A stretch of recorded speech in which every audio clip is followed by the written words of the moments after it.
Atos dos Apóstolos, você que tem a sua Bíblia. Atos dos Apóstolos, capítulo 2.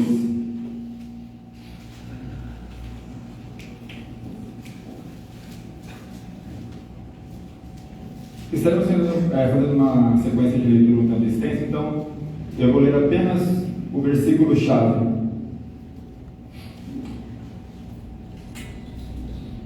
Que é o versículo 47, Atos capítulo 2, verso 47.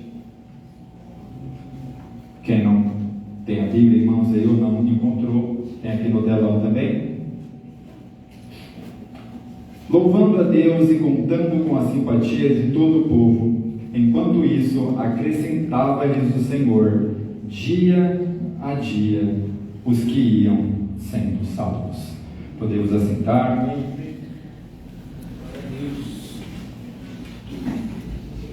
Aleluia. A gente fica muito contente porque este versículo, antes de eu dar início aí a palavra, ele se cumpriu aqui essa noite. Aliás, na noite passada tivemos uma grande alegria. A nossa agora irmã, né, e vizinha aqui de cima, irmã Isabelle, se rendeu aos pés do Senhor, estava afastada. E como isso nos alegra? É o propósito de sermos igreja, é termos esse amor, esse desejo por almas. Não nos reunimos apenas como uma mera programação de domingo, mas esperando que o Senhor nos presenteie, muito além de bênçãos materiais, muito além de tudo que possamos, tudo que o nosso coração possa desejar, a nossa carne, enfim, mas que Ele possa mandar pessoas para este lugar, que Ele possa alcançar vidas. E é exatamente sobre igreja que iremos falar hoje. Eu escolhi um tema, claro que o tema é comunhão com os irmãos e com a igreja, mas como um subtema, o Evangelho que nos move. Essa é a mensagem, esse é o tema do que iremos ouvir aqui essa noite. Então, você que vai estar com a tua Bíblia aberta, volta uma página. Começaremos no contexto. Atos capítulo 2, verso 1.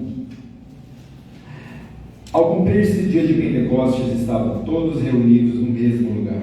De repente veio do céu um som, como de um vento impetuoso, e encheu toda a casa onde estavam assentados. E apareceram, distribuídas entre eles, línguas como de fogo, e pousou uma sobre cada um deles. Todos ficaram cheios do Espírito Santo e passaram a falar em outras línguas, segundo o Espírito lhes concedia que falassem. Vamos por partes.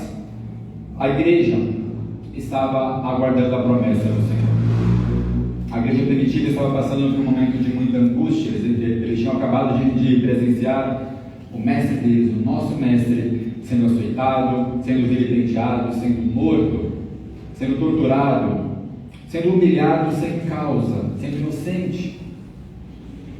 E muitos com certeza estavam consternados, estavam desanimados. Nós temos o registro bíblico de Pedro e mais outros que se abateram, falaram: ok, agora acabou, ele fez tanta coisa, ele ressuscitou mortos, ele transformou a vida de tanta gente, mas agora os guardas o prenderam, os guardas o mataram, e agora a nossa esperança acabou. Mas ele ressuscita ao terceiro dia. Ele fica 40 dias no meio do povo. Ele prepara os apóstolos, ele prepara os discípulos, e ele sobe e é recebido em cima no céu. Mas ele deixa, antes de subir, uma ordem vinculada a uma promessa: ficai em Jerusalém, porque lá vocês serão revestidos de poder. Em outra ocasião que eu preguei esse texto aqui, é uma situação que me chama muito a atenção. O pior lugar para se estar naquele momento era Jerusalém. Com certeza todos ali que estavam atemorizados, com medo de que acontecesse o mesmo com eles, o único lugar que eles não gostariam de estar seria em Jerusalém, aonde o mestre havia sido preso, aonde toda aquela movimentação estava acontecendo, aonde Roma com certeza estava muito incomodada com aquele grupo que inicialmente recebeu alguns nomes, como a seita do Nazareno ou os do caminho, ainda não eram chamados de cristãos num primeiro momento, mas aquele povo com toda certeza não gostaria de estar ali. Existe a passagem dos dois homens no caminho para Emaús. Eles estavam saindo de Jerusalém, eles estavam deixando a ordem do Senhor, estavam querendo ir para outro lugar, assim como fez o profeta Jonas. Muitas vezes o Senhor ele nos coloca num caminho que nós não desejamos ir, que nós achamos que vamos ter mais problemas e nós escolhemos outro mais confortável. Só que aqui a situação ainda era um pouco mais grave do que a do profeta Jonas. Aqueles homens ficariam no local mais perigoso para se estar, mas sob a promessa do Mestre. Fiquem aqui. Quando ele diz, vocês serão revestidos de poder, ele não dá uma data. Repare que todas as promessas que nós temos no Novo Testamento, o Antigo Testamento ele costuma datar, colocar anos, no primeiro ano tal, mas no Novo Testamento não há datas. Não sabemos o dia que o Senhor irá voltar, assim como os discípulos não sabiam quando seria esse revestimento. Eles só receberam a ordem: fiquem na cidade e esperem. E aí vocês imaginam, aqueles homens estavam cada um com uma motivação. Alguém podia estar ali por curiosidade, e no verso 15 do capítulo 1, na mesma página, você vai ver que estavam ali cerca de 120 pessoas. Verso 15. 120 pessoas. E aqui eu me atrevo a dizer: homens, mulheres, talvez jovens e crianças. Não estavam ali apenas os apóstolos. Não era uma promessa apenas para os mais próximos, para aqueles 12 que o Senhor trouxe mais próximo dele para ensinar e para mostrar mais profundamente quem ele era, mas para todos que estavam ao redor, discípulos, pessoas que acompanharam ele durante os 3 anos, um grupo de 120. E o texto que nós lemos diz que eles estavam todos no mesmo lugar. Confiança, temor e confiança. Eles poderiam estar escondidos. Não, a coisa aqui está difícil, vamos ficar em Jerusalém, ok, vamos obedecer a ordem do mestre, mas fica cada um na tua casa, quietinho, para que ninguém se incomode com a gente. Mas não. No momento em que Roma estava incomodada, você lê no final de um dos evangelhos que houve inclusive uma ordem entre a guarda romana de que mentissem, falassem: olha, esse homem nazareno, ele não ressuscitou, os discípulos dele esconderam o corpo, que seja divulgado isso entre o povo. Uma ordem romana sendo contestada, com certeza teria retaliações. A ordem das autoridades era: digam ao povo que isso é mentira e que eles são inimigos do Estado. E aqueles homens se reúnem. Aquelas pessoas se reúnem sobre a promessa de que o Senhor os visitaria. Assim como ele ainda em carne havia prometido: é necessário que eu vá. O Senhor nunca escondeu dos seus discípulos. Há muitos registros em que ele diz: olha, eu vou ser preso, eu vou ser levado a Jerusalém, eu vou ser vilipendiado, eu vou ser humilhado, eu vou ser agredido, eu vou apanhar muito, e é necessário que isso aconteça. Ele nunca escondeu. E agora que havia acontecido, eles estavam apenas com essa promessa: ele vai dar uma nova confirmação para a gente de que não está tudo acabado. E aquelas pessoas estão reunidas, e a palavra diz que estavam assentadas, estavam no mesmo lugar, e foram revestidos pelo poder de Deus. O Espírito Santo desce sobre eles com grande poder, com grande autoridade.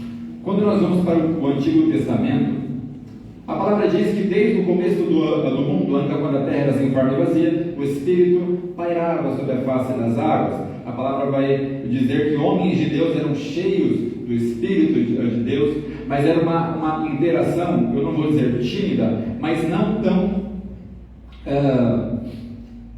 pública como foi no dia de Pentecostes. Pessoas eram cheias de Deus, seja na sabedoria, como foi o exemplo de Salomão, na força, como foi no exemplo de Sansão, mas o Senhor ainda não havia se manifestado em grande escala, mas em pontos específicos. E aquelas pessoas são tomadas pelo poder de Deus de uma certa forma, que isso não fica apenas dentro da casa.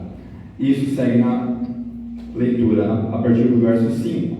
Ora, estavam habitando em Jerusalém judeus, homens piedosos, vindos de todas as nações debaixo do céu. Quando, pois, se fez ouvir aquela voz, afluiu, ou seja, se ajuntou, a multidão apertou-a, se achegou àquela casa, e estava possuída de perplexidade, porquanto cada um os ouvia falar na sua própria língua. Estavam, pois, atônitos e se admiravam, dizendo: Vede, não são porventura galileus todos estes que estão aí falando? E como os ouvimos falar, cada um em nossa própria língua materna? Somos partos, medos, elamitas, naturais da Mesopotâmia, Judéia, Capadócia, Ponto e Ásia, Frígia, Panfilha, Egito e regiões da Líbia, nas imediações de Cirene, e também romanos que aqui residem, tanto judeus como prosélitos aqui, judeus convertidos, né, pessoas convertidas ao judaísmo, cretenses e arábios. Como os ouvimos falar em nossas próprias línguas as grandezas de Deus? Todos atônitos e perplexos interpelavam uns aos outros: o que quer isso dizer? Outros, zombando, diziam: estão embriagados.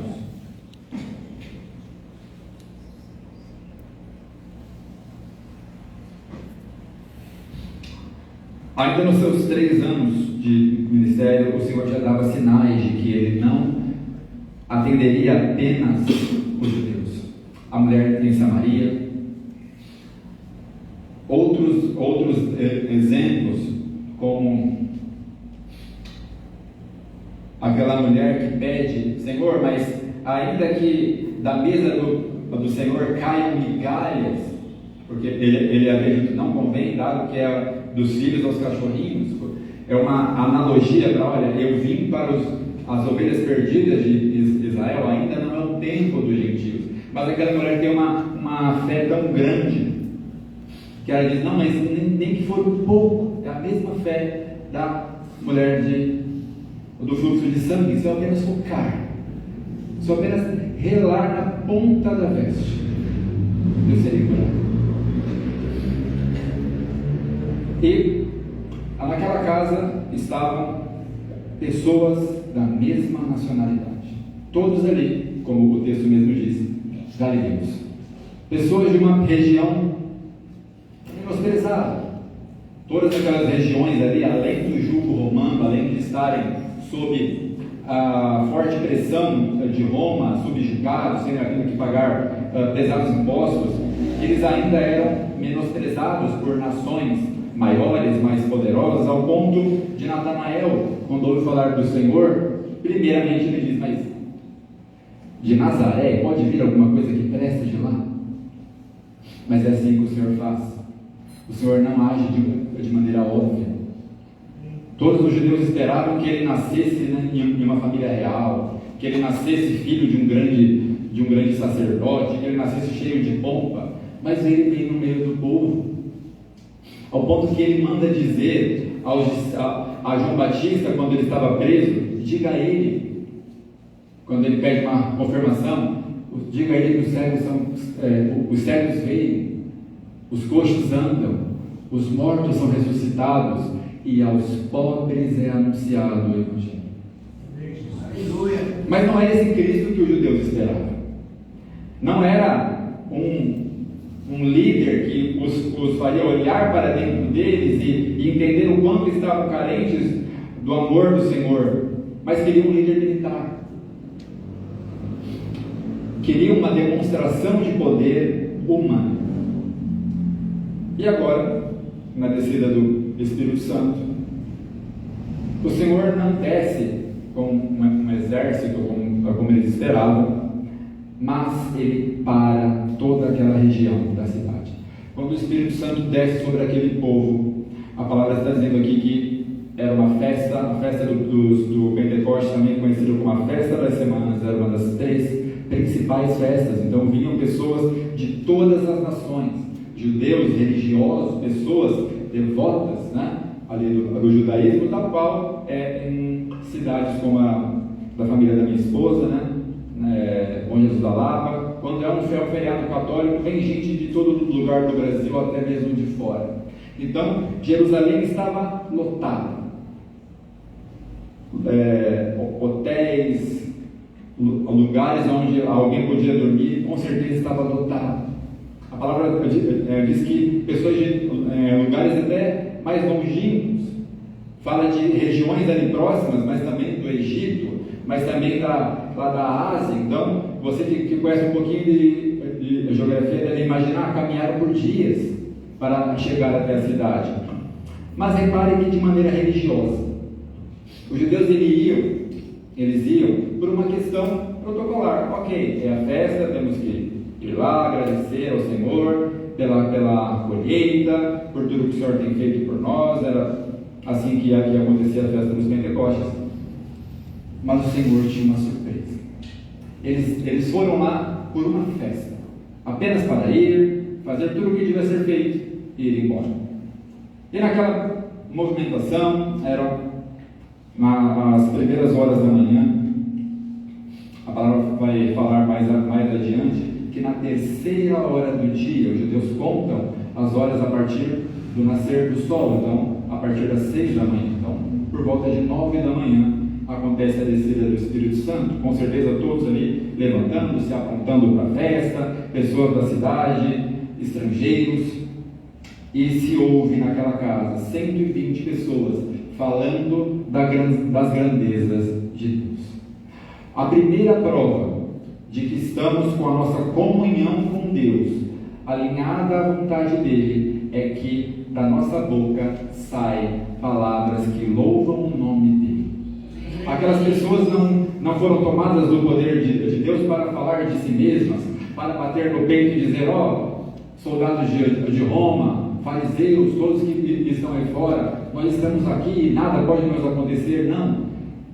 Quando eles foram tomados pelo poder do Espírito Santo, eles falavam das grandezas de Deus. O texto não dá detalhes, mas com certeza falavam do que Jesus havia feito. Pessoas ali que tiveram sua vida transformada, suas famílias transformadas, falando, testemunhando de tudo que ele havia feito, de tudo que ele havia ensinado.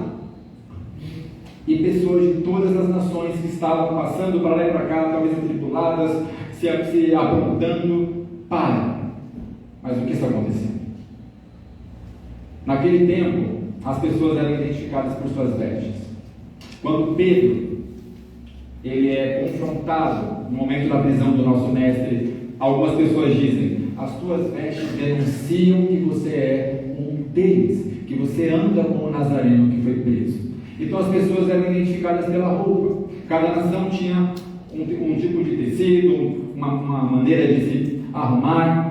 E quem passava em frente àquela casa pôde identificar: todos aí dentro são do mesmo local. Pessoas outrora desprezadas, o Senhor chama os seus primeiros apóstolos, os primeiros ainda discípulos, né? Pescadores, pessoas desprezadas pelo povo, cobradores de impostos, zelotes. Quando ele chama Mateus, os fariseus dizem: olha, esse homem se assenta com pecadores, com comilões, beberrões, com publicanos, segundo a nossa visão religiosa, a pior estirpe de pessoas. Pessoas desprezadas pelos homens, mas que foram privilegiadas pelo Senhor. Naquele momento em que elas falam, elas estão dando o maior testemunho que elas poderiam dar de que foram visitadas pelo Senhor. Muitas vezes no judaísmo era comum entre os fariseus os debates, e aqui eu quero puxar para o dia de hoje.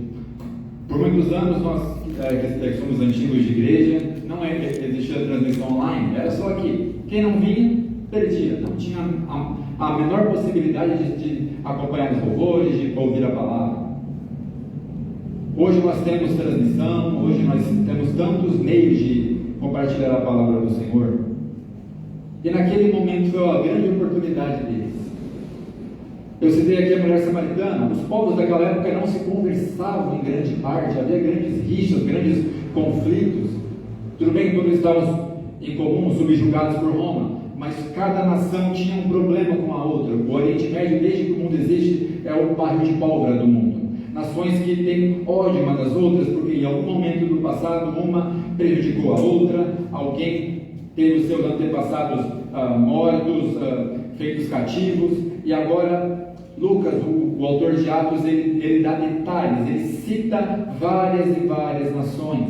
Ele cita o Egito, ele cita o norte da África. Então pessoas de culturas diferentes,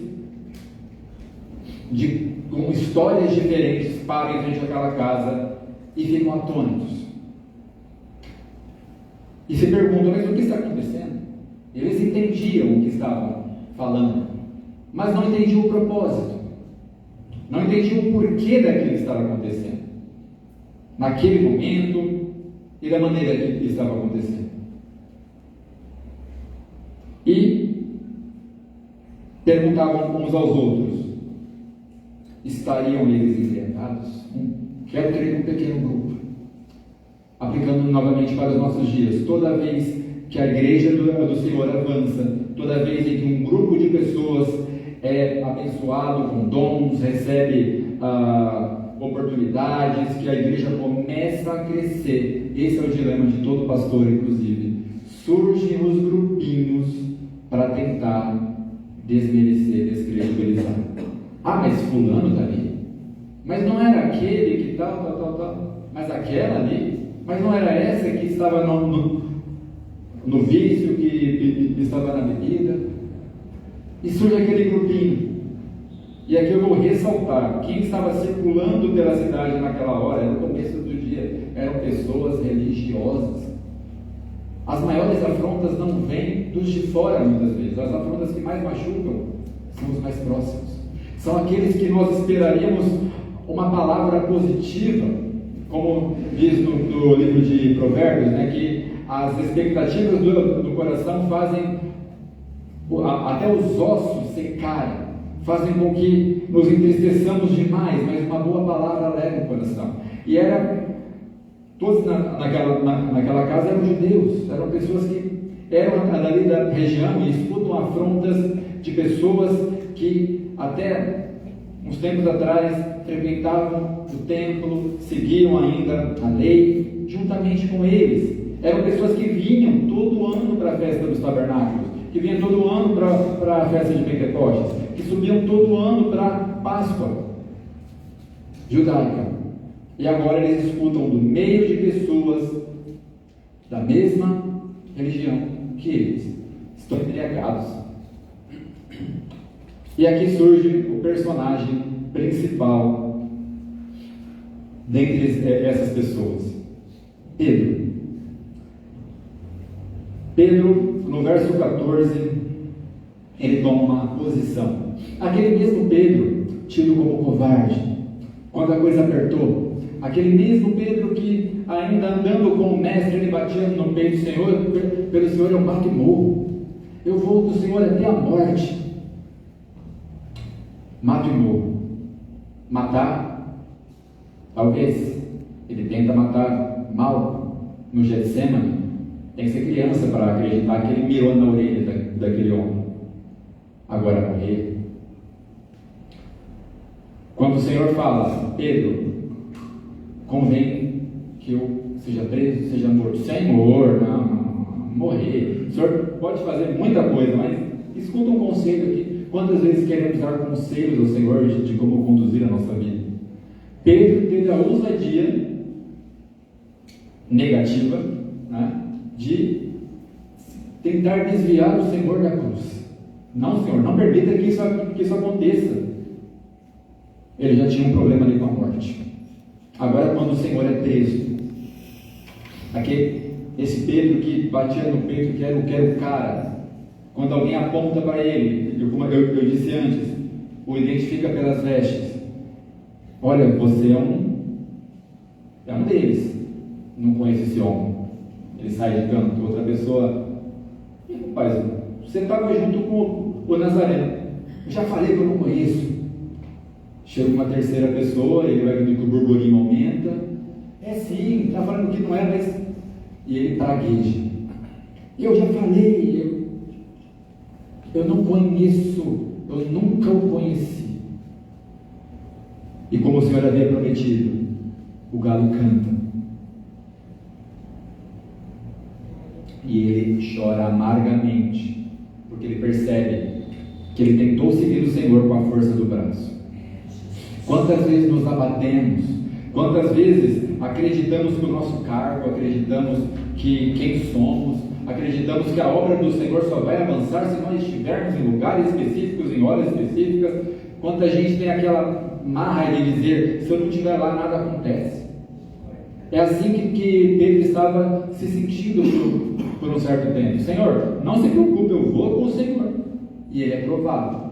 E o Senhor já sabia. Falou, Pedro, antes que o galo cante, eu vou ser preso na madrugada, no dia do meu julgamento. Você não vai nem esperar ver meu julgamento, você não vai nem esperar ver eu apanhar. Quando alguém te apertar um pouco, você vai entregar os pontos. E é o que acontece quando queremos seguir o Senhor do nosso modo. Quantos relatos temos de familiares que se abateram? Ontem falamos aqui sobre o poder da língua. Quantas pessoas que deixam a Jesus porque seu João, porque o seu Benedito, porque alguém o maltratou, e alguém se afasta, e essa é a prova de que a pessoa nunca esteve com Jesus. Porque se você se afasta do Senhor por causa da pessoa ao teu lado, você está aqui não por causa dele, mas dessa pessoa. E Pedro estava com as motivações erradas e ele cai em si. Faço toda essa introdução para todos entenderem a mudança de atitude, o tema da mensagem, o evangelho que move não somente o físico, mas move o coração, move as intenções. Pedro, o antigo valentão, covarde, agora o Senhor morre, ressuscita. E é interessante que quando o Senhor ressuscita, ele aparece algumas vezes para os apóstolos, para os discípulos, e em um dado momento ele aparece em um local onde Pedro não está. E ele diz, olha, eu estou aqui com vocês, mas não esqueçam de avisar Pedro. Ele tem um carinho especial. Muitas vezes temos a ignorância de dar ouvidos ao inimigo, quando ele diz, você, olha o teu passado, olha quem você é. Você agora quer dizer que é crente, você agora quer dizer que segue ao Senhor, você na tua idade, 14, 15 anos, aqui jovens, 20 e poucos anos, que bobagem, e damos ouvido. Pedro estava com certeza com esse pensamento. Olha, tanta besteira que eu fiz, eu prometi que eu ia até o final, eu envergonhei o nome dele, eu peguei ele publicamente, acabou, ele não quer ver eu nem pintado de ouro. E a palavra diz que Pedro volta, dá meia volta e volta exatamente para o que ele fazia antes de conhecer o Senhor. Ele volta para esse carro e fala, não, acabou, para mim não tem mais jeito. Na nossa juventude, nós muitas vezes pensamos isso, mas eu aprontei tanto, eu fiz tanta coisa que para mim não tem mais jeito. Com certeza, cada um aqui já teve um momento em que pensou isso. Que falou, mas para o que eu fiz, mas nem o Senhor vai me perdoar. E ao contrário, o Senhor sonda o coração. Não há perdão realmente para aquele que não aceita o perdão. Não há perdão para aquele que se acha santo o suficiente, se justifica por si próprio, leva a tua vida até a morte, se justificando por si próprio. Para esse realmente, infelizmente, não há perdão. Mas Pedro, a semelhança do rei Davi, chamado de um homem segundo o coração de Deus, os dois fizeram muita besteira. Pedro não faz a última besteira aqui. Durante o seu ministério, ele tem problemas com o apóstolo Paulo, ele tem uma série de questões, ele não deixou de ser falho. Assim como Davi, homem usado por Deus, homem que matou um leão, que matou um urso, que matou Golias, que tombou o gigante Golias, mas foi tombado pelo adultério. Assim, novamente, eu quero ressaltar que somos nós, quando queremos servir ao Senhor, achando que é pela força do nosso braço, achando que é pela capacidade da nossa mente. Grandes homens de Deus tombaram, não em combates contra o próximo, contra exércitos, mas contra si mesmo. O nosso maior inimigo. Quando você diz, meu maior inimigo é o diabo, então o seu maior inimigo é você mesmo. O seu maior inimigo é a tua carne. Paulo vai dizer, eu me entristeço todo dia, porque tudo que eu deveria fazer eu não faço, mas aquilo que eu não deveria fazer é a primeira coisa que eu estou fazendo todo dia. E era esse o cenário que Pedro se encontrava.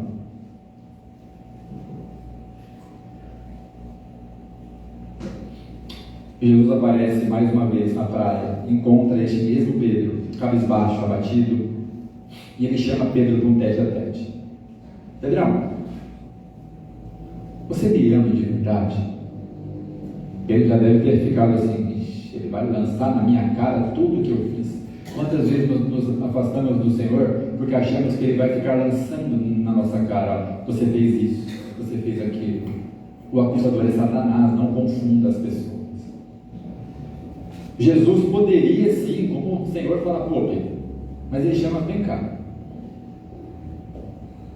Eu consigo imaginar Pedro já balbuciando, treinando o que ele ia falar, Senhor, treinando 1 milhão de desculpas. E Jesus, Pedro, esquece, foi. De agora na frente. E aí, como é que vai ser? Você treinou na base, né, Pedro? Quando te apertaram, quando os colegas zombaram de você na escola, vale para os dias de hoje, para os jovens aqui. Quando alguém tentou apontar o dedo e falar, não, você não aguenta, você está vindo do mundo agora, não dou 3 meses para voltar. Jesus chega para o seu amado discípulo, amado apóstolo, e diz, 3 vezes, tu me amas mesmo? E ele, Senhor, ainda ele não tinha entendido, né? Ele tenta impressionar o Senhor sabe, o Senhor é soberano, o Senhor é onisciente, o Senhor sabe. O Senhor conhece meu coração, o Senhor sabe que eu te amo, então cuida das minhas ovelhas, então apacenta as minhas ovelhas. Na 3ª vez, Pedro, não cheio de si, se abate. Mas Senhor, já falei 2 vezes, vou falar a 3ª. O Senhor está questionando se eu amo o Senhor? Pedro não havia entendido ainda. Amar ao Senhor não é da boca para fora. Amar o Senhor não é apenas dentro da igreja, levantar as mãos e dizer, eu amo o Senhor é maravilhoso.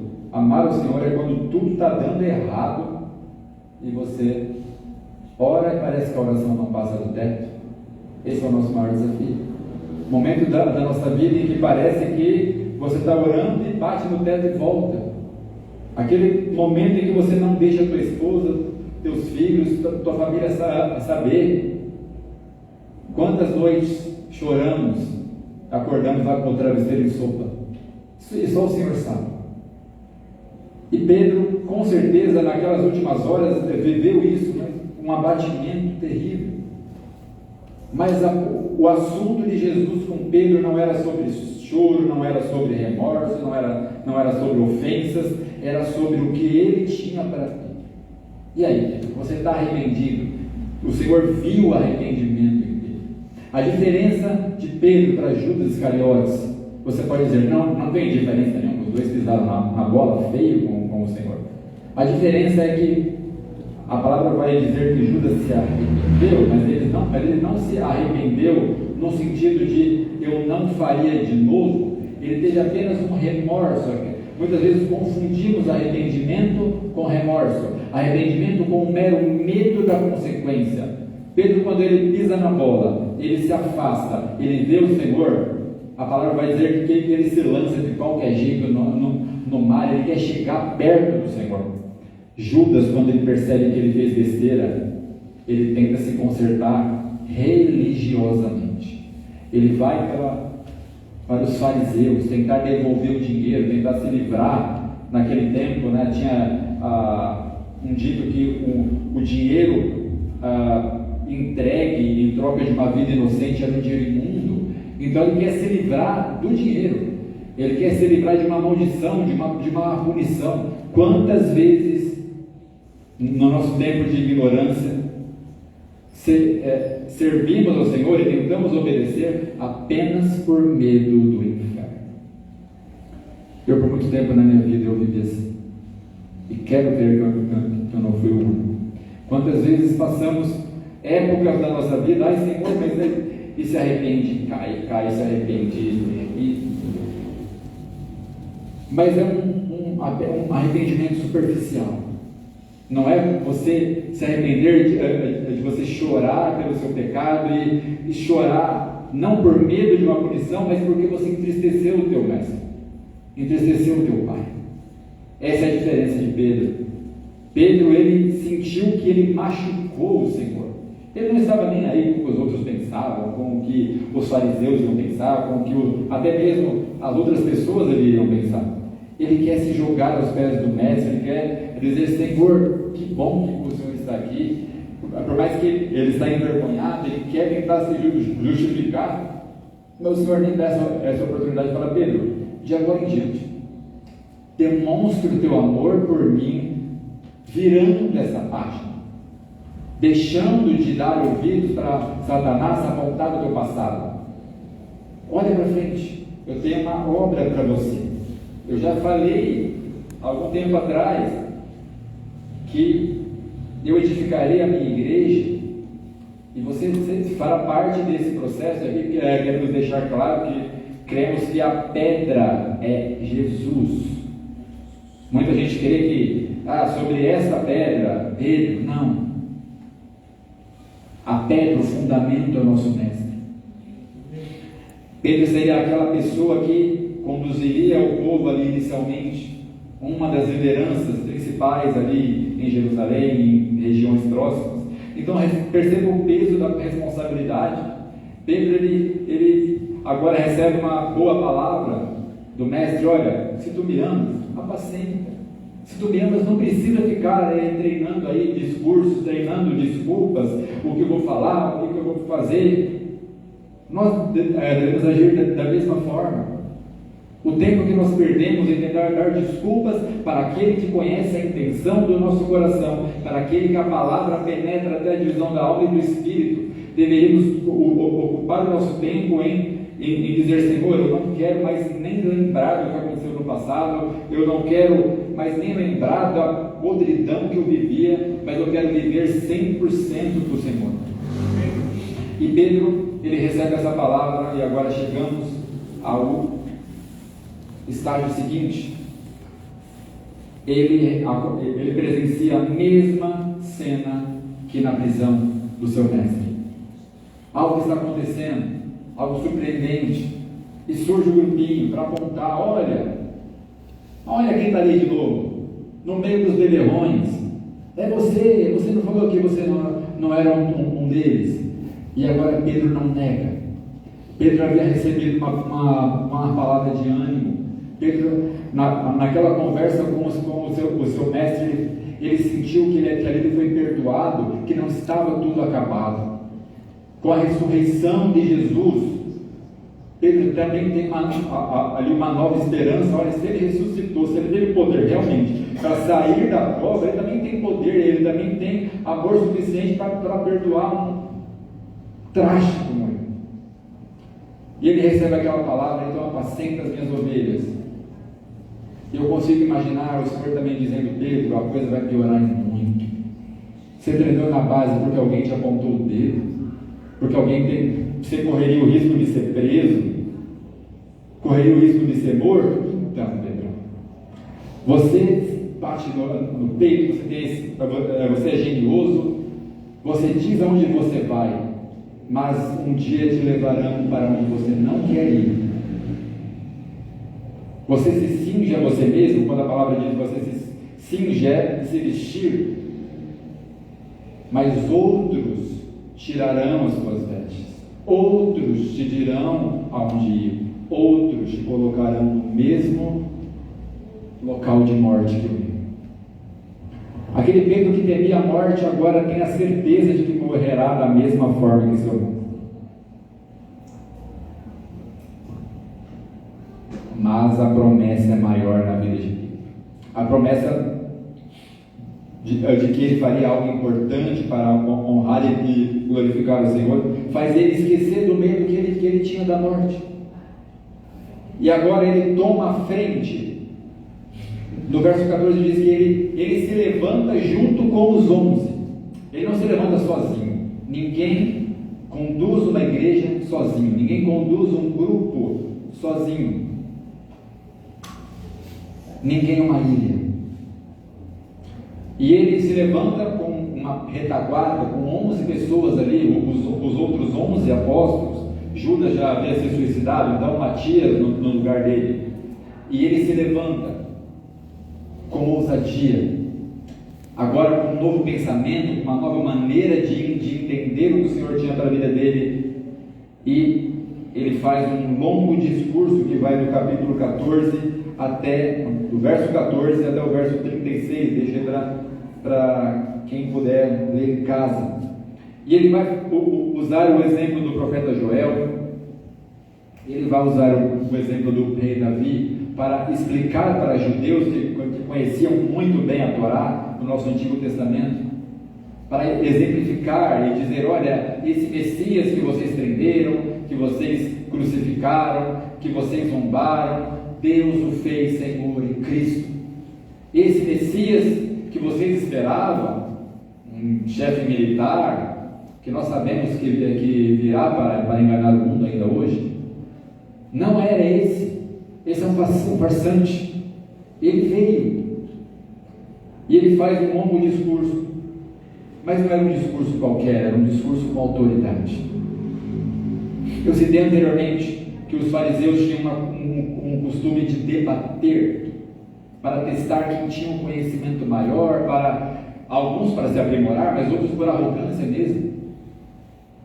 A palavra vai dizer que eles gostavam de ser saudados como mestres nas ruas, rabi. Quanta gente hoje, infelizmente, que se você chama aqui à frente, você esquece o cargo. Alguém de fora, no nosso meio aqui nem é assim. Mas quantas pessoas agem dessa mesma forma? E Pedro não estava preocupado com nada disso ali. Aquela ousadia que ele tem não vem mais da força do seu braço, mas vem do revestimento de poder que ele tem. E ele toma a palavra, ele faz todo esse discurso e fala de quem era o Cristo, de como ele foi profetizado. Verso 37: ouvindo eles essas coisas, compungiu-se-lhes o coração. Compungiu aqui se quebrantou. E perguntaram a Pedro e aos demais apóstolos: o que faremos, irmãos? Essa pergunta não é mais aquela dúvida confusa antes de Pedro tomar ousadia e explicar e pregar para aquela multidão, não só para os 120, mas para centenas de pessoas que pararam para ouvir o povo falar das grandezas de Deus. Agora era uma pergunta com o coração quebrantado. Ok, Pedro e os demais, nós viemos aqui, nós estamos aqui na cidade por uma festa religiosamente, mas agora temos o nosso coração queimando por tudo que foi falado aqui. O que nos convém fazer é o mesmo tom que Paulo ainda, Saulo de Tarso, aquele homem cheio de bomba, quando ele tomba no caminho para Damasco, extasiado ali, assustado, e ele diz: mestre, o que queres que eu faça? Não é mais um tom aqui de confusão, mas é um tom de reverência, de temor. Ele diz: o que nos convém, o que nós temos que fazer a partir do que nós ouvimos. E Pedro não inventa moda.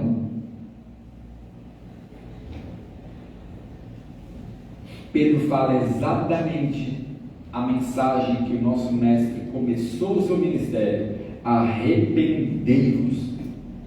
Essa é a mensagem principal do Evangelho.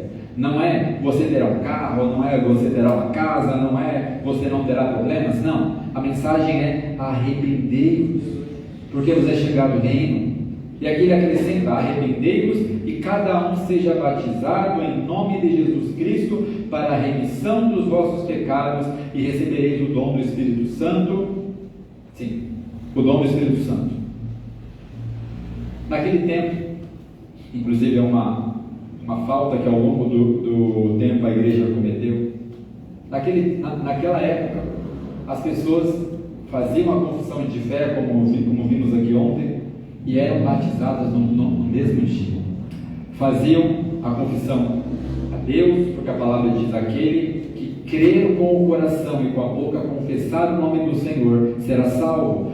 Essa é a confissão de você para o Senhor. Mas o batismo é quando você perante os seus irmãos, com testemunhas, você está dizendo: aqui fica sepultada a minha antiga vida, e agora eu vou dedicar a minha vida ao Senhor.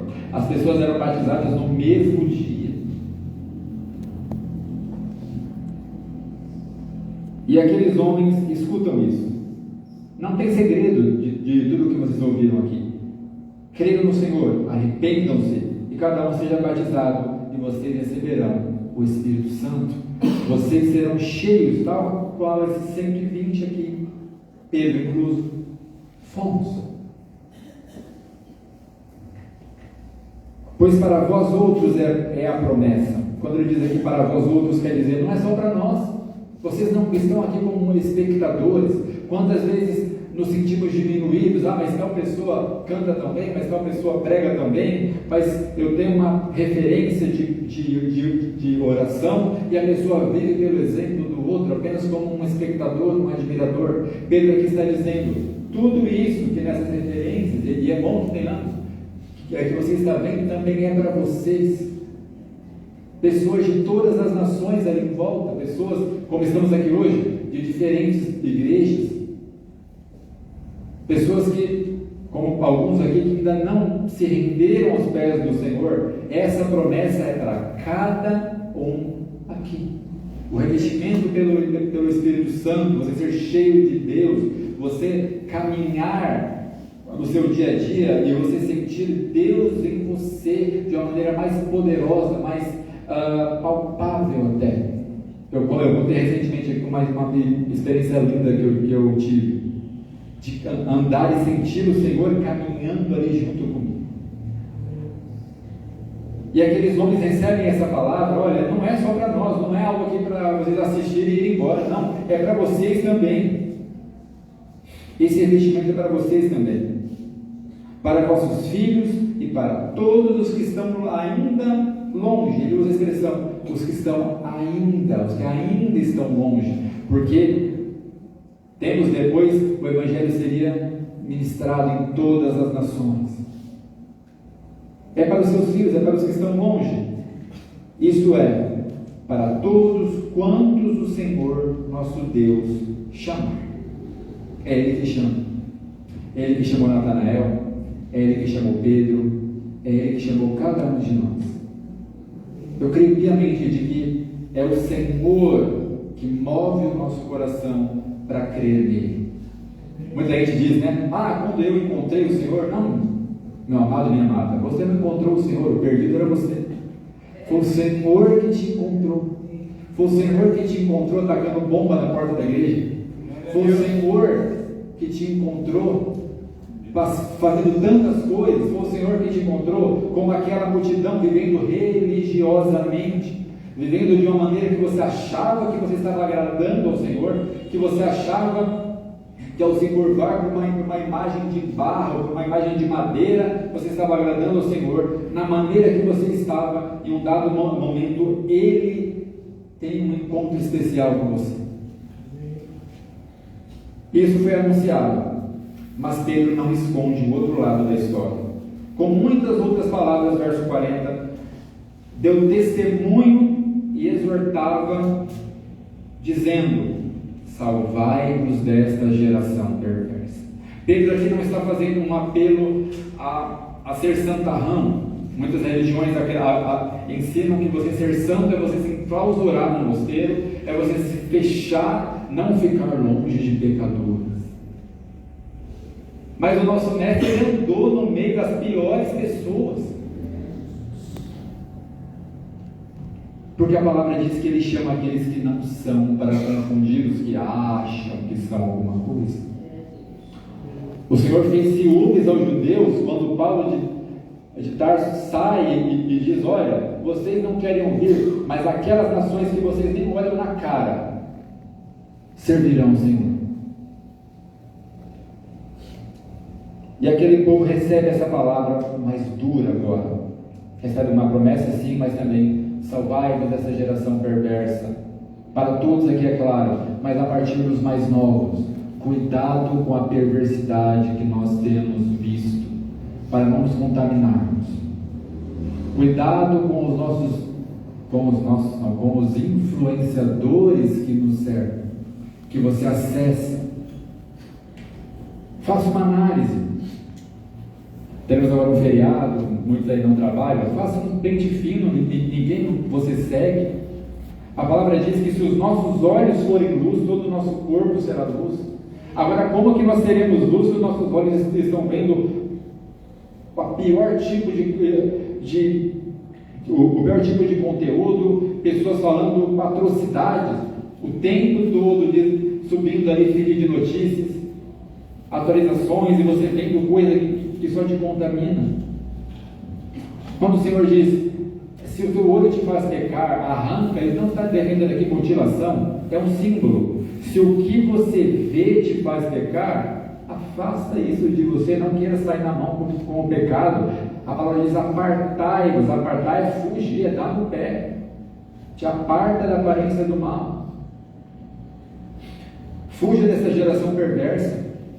Não há como você manter a tua comunhão com Deus, não há como você manter a tua comunhão com os irmãos, porque a primeira coisa que nós fazemos, quando a gente pisa na bola, fala: aí todo mundo vai saber, eu vou sair da igreja, todo mundo vai saber o que eu fiz.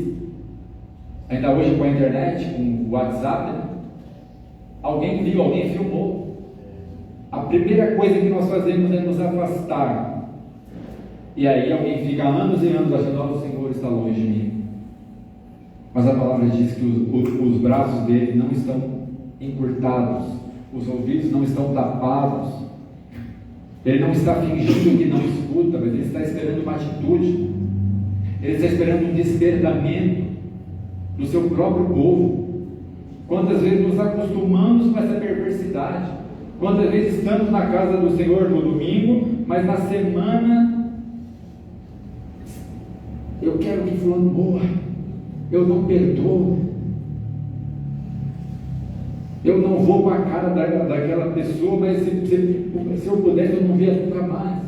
É isso que é perversidade. O teu coração está contaminado. E ele diz: salvai-vos. O salvai-vos aqui é exatamente isso. Vocês vão andar no meio deles, sim. Vocês vão trabalhar com perversos, vocês vão estudar com perversos, vocês vão viver, morar do lado de pessoas que vão falar e fazer coisas horríveis, mas vocês vão influenciar e não ser influenciados. Vocês vão ser sal, e me permita aqui, vocês não vão ser chuchu, que pega gosto de tudo. Quantas vezes nós somos de acordo com o ambiente onde a gente está? Cada local a gente faz um personagem. Não. Temos que ser como somos aqui no nosso trabalho, temos que ser como somos aqui na nossa vizinhança, como o nosso vizinho nos conhece. Falaremos mais adiante aqui do exemplo que a igreja primitiva deu. Mas qual o exemplo que nós temos dado? Que somos cheios de Deus ou que nós somos cheios de nós mesmos? Como que nós temos nos comportado? Talvez alguém também olha, salvar desses crentes perversos aí. Quantas vezes ouvimos: para ser crente igual fulano, eu prefiro continuar batendo tambor. Para ser crente igual fulano ali, eu prefiro continuar lá na idolatria, eu prefiro continuar na noitada. Temos que tomar cuidado para não sermos pedra de tropeço para quem muitas vezes está nos observando e já buscando uma oportunidade para nos perguntar sobre os Jesus. E Pedro encerra esse discurso, encerra essa exortação e diz: salvai-vos. Então os que aceitaram essa palavra foram batizados, como eu disse anteriormente. Agora, havendo um acréscimo naquele dia de quase 3.000 almas. O evangelho que move. Imagina a movimentação naquela cidade, usa aí a tua imaginação. 3.000 pessoas aceitando o Senhor, acontecendo o que aconteceu aqui ontem, e 3.000 pessoas, você fazendo um batismo de 3.000 pessoas. É óbvio que uma única pessoa não conseguiu fazer isso, foi algo ali de última hora, em que pessoas tiveram que sair da sua posição e ajudar Pedro, ajudar os apóstolos. Não como imaginar 12 pessoas batizando 3.000. Pessoas ali foram tomando posição, foram sendo nomeadas, foram recebendo responsabilidades. A igreja foi se formando, a igreja ainda engatinhava ali. Mas já há um presente especial do Senhor: 3.000 pessoas. A mentira dos judeus não prevaleceu, a mentira dos guardas romanos não prevaleceu. Aquele homem não teve o corpo roubado. Ninguém se converteria em Jerusalém, no lugar mais perigoso para se dizer um seguidor de Jesus, se não tivessem a convicção queimando dentro de si de que Jesus realmente ressuscitou. Ninguém corre o risco de ser preso e morto por algo que duvida. E agora vamos para a última parte desse texto, que é a minha favorita de todo ele. Verso 42, a conduta dos primeiros cristãos, 3.000, e perseveravam na doutrina dos apóstolos. Aqui Lucas vai dar uma lista de tudo que eles faziam. 3.000 pessoas perseverando no que eles tinham de cartas. Hoje nós temos o cânon, né? Toda a Bíblia montada, mas eles tinham as cartas, eles tinham os relatos de cada um ali que seguiu o Senhor. Perseveravam também na comunhão. O que é perseverar na comunhão? É não se atentar para as diferenças pequenas que eu tenho com meu irmão, mas pensar na causa que é o Evangelho e amar o meu irmão apesar dele, porque o Senhor também me amou apesar de mim. Amém. No partir do pão e nas orações. Aqui o partir do pão tem duas interpretações que cabem aqui: a ceia e a comunhão de casa em casa.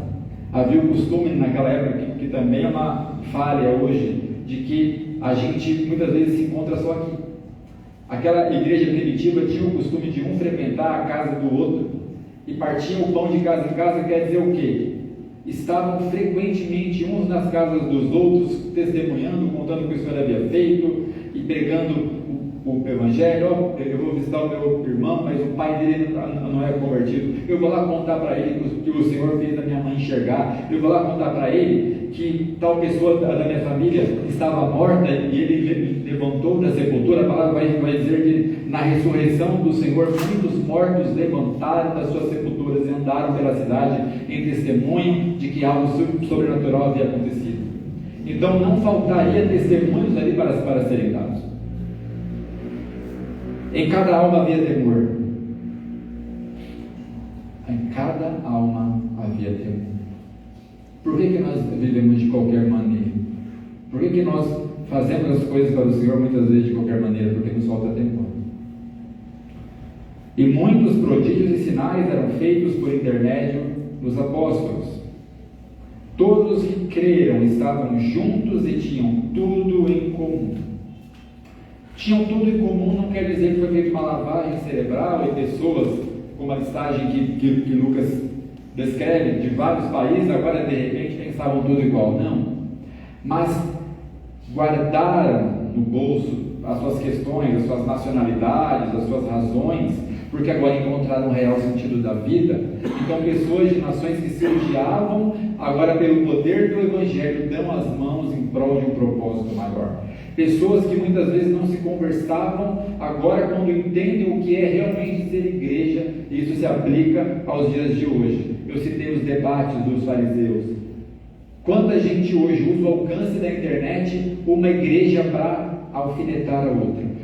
Pessoas que têm milhões de seguidores. Às vezes a gente grava uma live, a gente está ali feliz porque semana passada tinha 30, agora tem 32, mais 2 estão ouvindo a palavra. Pessoas que têm milhões.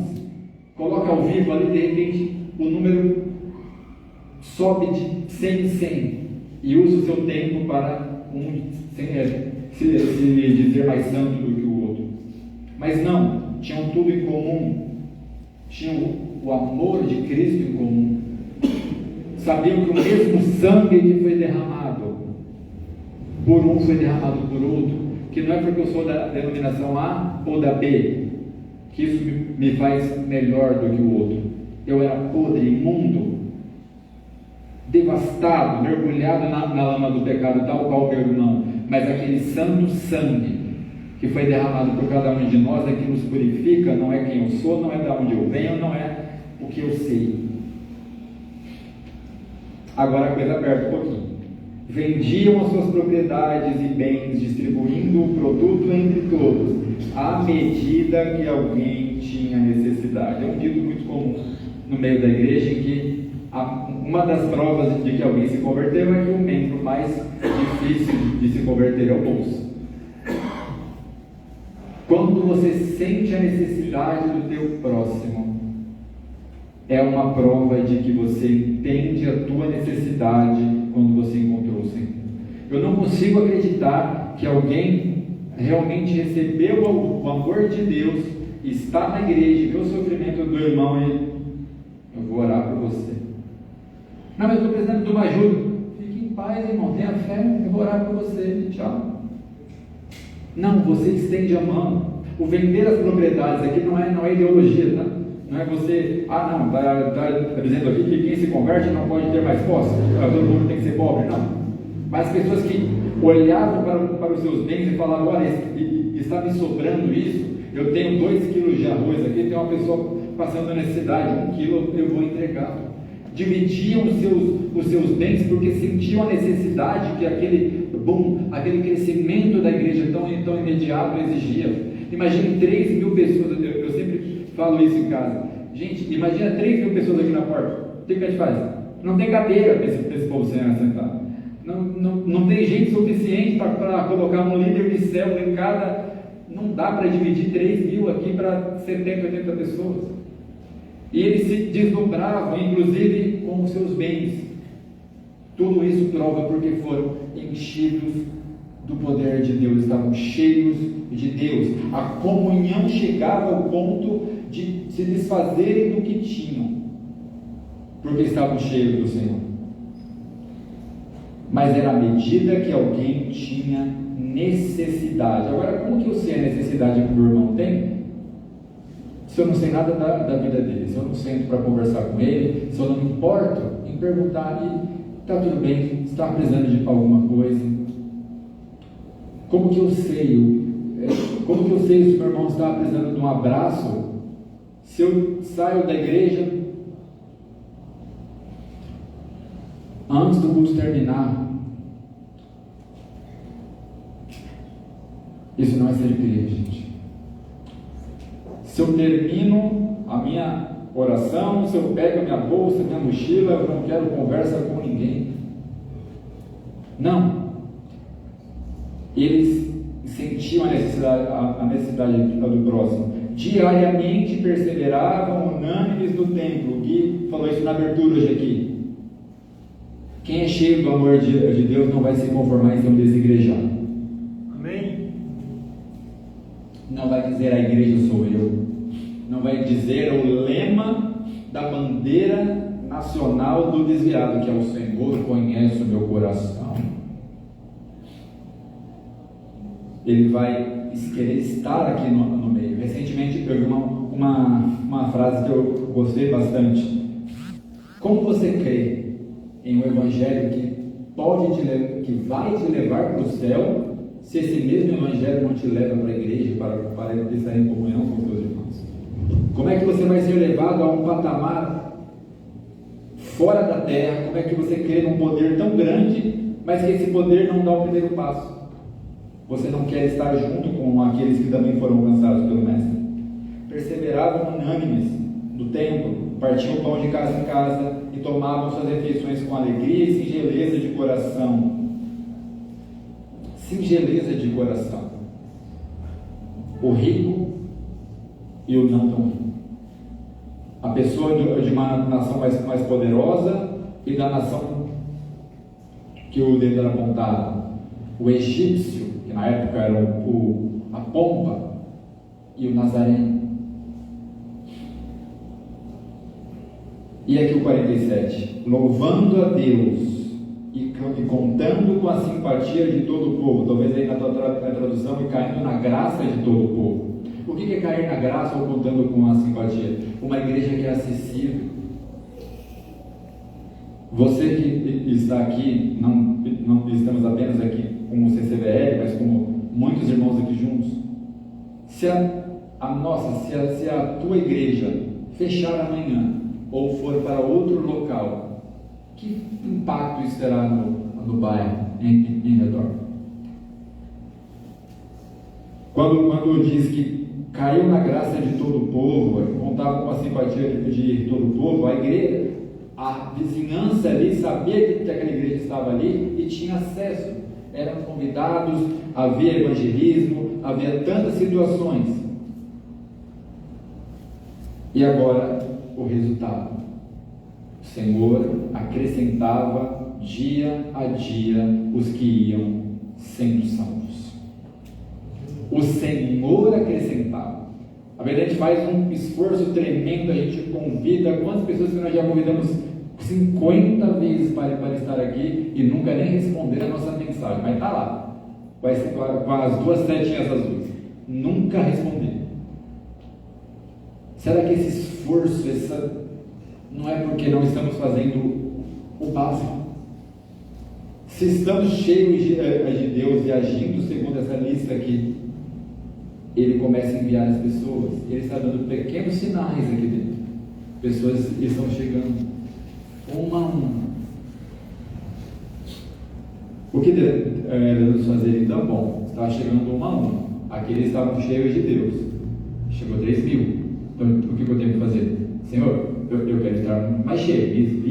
Me esvazia de mim mesmo, dos meus achismos, de coisas que eu dou tanto valor, e me enche do Senhor, porque é o presente maior que eu quero. Qual é o presente maior que você tem pedido para o Senhor?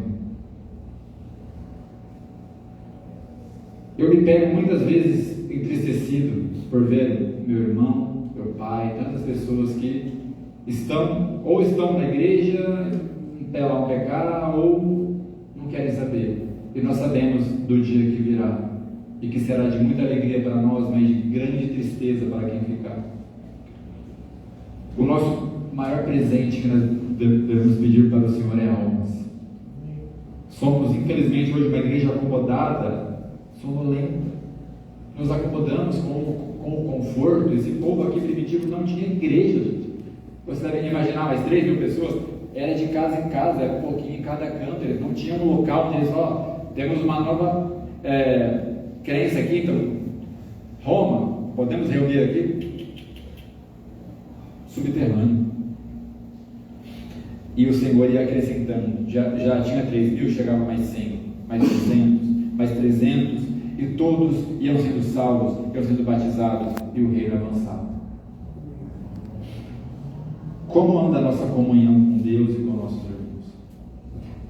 Não há segredos, não há milhares de livros para serem lidos para entender como que o reino de Deus avança através de nós. É sendo fiel ao Senhor e se importando com a tua comunidade local. O quanto que nós temos nos dado, o quanto que nós temos nos doado para a obra do Senhor, aonde nós congregamos. O quanto que nós temos feito, não para o pastor ver, não para quem está ali ver, mas porque se alegra em ver a coisa acontecendo. Porque se alegra em ver vidas sendo transformadas. Eu preparei essa mensagem e ainda me lembrava de algumas pessoas que, obviamente, eu não vou nunca falar o nome, até por um constrangimento, mas Eu fico todo dia, Senhor, abençoa essas 2, essas 3 pessoas. Eu tenho pedido por algumas pessoas mais do que por mim mesmo, porque quando você busca estar cheio de Deus, você quer que o teu irmão esteja cheio também de Deus, mas além disso, você quer que o Senhor abençoe ele também, que ele progrida em todas as áreas da vida dele, ao ponto de você se afligir na mesma medida que você se aflige com as tuas dificuldades. Estamos sentindo isso? Olhamos para o nosso irmão, olha, eu quero tanto que esse meu irmão consiga um emprego melhor, que ele consiga uma esposa, que aquela pessoa consiga ter um filho. Temos isso? Ou estamos em si mesmos? Estamos olhando para dentro de nós. Senhor, olha para mim. Senhor, isso para mim, isso. Por que não aconteceu ainda? O individualismo é que tem aberto a porta dos fundos da igreja e fechado a frontal. É que tem feito que nós engatinhemos para conseguir quase a sua sangue humana. Que nós possamos valorizar a partir de hoje melhor a nossa comunhão com nossos irmãos. Se importar. O Senhor colocou no teu coração. Eu tenho passado por experiências assim, lindas surpresas, de alguém me ligar no meio do dia, ou eu sentir de ligar para alguém. Eu sou bem doido. Eu estou fazendo alguma coisa. Eli, segura a onda aí, eu vou fazer uma ligação aqui. Ela até sabe. O Senhor colocou no teu coração uma vida, ora por ela, liga para essa pessoa, não deixa a oportunidade passar. Como anda a nossa comunhão também com o Senhor? Pedro pisou na bola e pisou muito, mas ele teve tempo de se arrepender. Pedro se viu como um religioso, mas ele entendeu que era algo além que o Senhor tinha para a vida dele. Como está a tua vida com Deus? E vida com Deus não é pegar a tua melhor roupa, não é pegar a tua bolsa, não é estar batendo ponto na igreja todo culto. Servir a Deus não é frequentar a igreja. Frequentar a igreja é um dos pontos, apenas um. Servimos a Deus em todo o nosso dia. Como está a tua relação com o Senhor? Se o Senhor chegasse para você hoje, como ele chegou a Pedro, olha, eu tenho uma coisa muito importante para te dar, você se sentiria, não, aí eu não estou pronto, eu estou fazendo tantas coisas. Se você se sente assim, é a noite de você se render aos pés do Senhor e dizer: Senhor, me dá uma nova visão de vida, uma nova expectativa, algo novo para eu fazer para o Senhor, não somente fazer, mas para eu viver, para que a minha vida não seja esse marasmo que tem sido. Seja um eterno inconformado com a tua vida espiritual. Seja um eterno inconformado. Nunca se conforme. Eu estou bem, agora eu estou no meu auge. Não. Queira crescer sempre na graça e no conhecimento do Senhor. Agora eu quero encerrar essa mensagem pedindo aos nossos amados que nos ajudaram com o louvor que retorne ao palco, por gentileza. Eu combinei com o nosso irmão Guilherme, que trouxe os nossos amados aqui, para tocar uma canção que tem tudo a ver com comunhão. Novamente nós estamos aqui com pessoas que nem conhecíamos antes, pessoas que não sabemos a história. Ontem nós fizemos um momento aqui de oração particular e hoje faremos algo um tanto parecido, mas direcionado no sentido de comunhão, de você não estar unido, mas você se importar com o teu próximo, você demonstrar o quanto ama. E eu quero pedir que a amada igreja se coloque em pé. Estaremos cantando essa canção, mas não se contente em ficar no seu lugar e cantar quieto no seu lugar. Procure pessoas ao seu lado, cante juntamente com elas, como o Senhor ensinou a igreja primitiva, louvando a Deus juntos. Amém? Recebendo